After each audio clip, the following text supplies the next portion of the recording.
Hogeng suku tukang nilai noeng. Yang dari suku tukang ke nilai noeng bukannya saya pimpronya.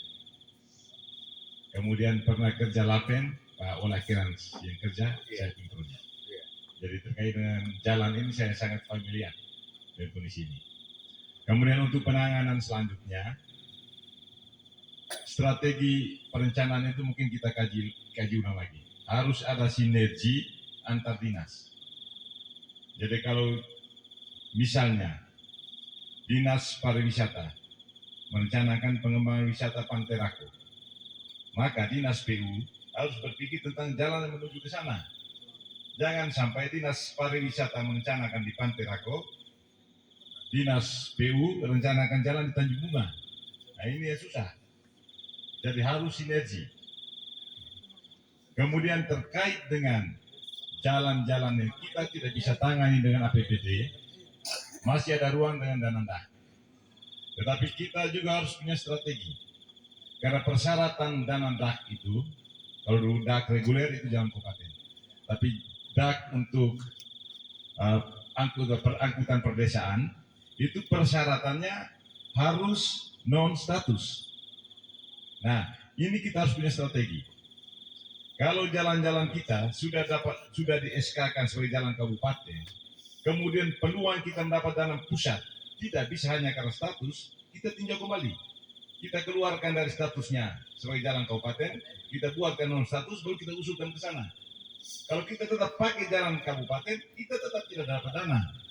Jadi kita harus punya strategi. Dan di sini, bahwa terkait dengan reformasi birokrasi, kalau Pak Lukman mereka menjadi bupati dan wakil bupati, harapannya bahwa semua kepala dinas harus bisa memahami program pusat. Kalau seandainya mereka sudah memahami program pusat, maka semua syarat-syarat itu harus disiapkan di kabupaten. Sehingga pada saat kita kirim proposal ke sana, semua persyarat itu kita bisa penuhi. Dan peluang kita dapat dana ada. Tetapi kalau kita tidak mengetahui secara baik syarat-syarat terkait dengan sumber dana tersebut, maka sampai kapanpun kita buat proposal, kita tidak akan dapat. Jadi kata kuncinya termasuk reformasi birokrasi tadi itu, menempatkan orang sesuai dengan kemampuan. Dan saya berpikir bahwa untuk jalan ke nilai noeng juga harus menjadi prioritas. Dan ini akan kita kembali kepada proses perencanaan kita, mulai dari tingkat desa, kecamatan, dan kabupaten. Dan kita juga harus berani berbesar hati. Artinya bahwa kita di Wulang Gitang ini harus juga membuat prioritas. Bahwa menurut kita di Wulang Gitang ini, bahwa ruas jalan ini yang paling jelek. Jangan kita ego wilayah. Kalau kita ego wilayah berarti kita tidak dapat. Jadi sekarang coba kita tanya. Untuk di Wulang Gitang ini, dari ruas jalan kabupaten yang ada yang mana paling jelek? Mari kita sepakat untuk kita usulkan ke kabupaten. Itu baru usulan kita bisa mendapatkan dananya.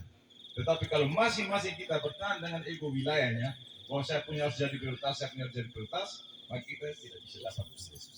Dan mungkin ke depannya, bahwa kita juga harus punya jiwa besar untuk melihat bahwa ada keluarga kita, ada masyarakat kita yang lebih sulit dari sisi jalan ini.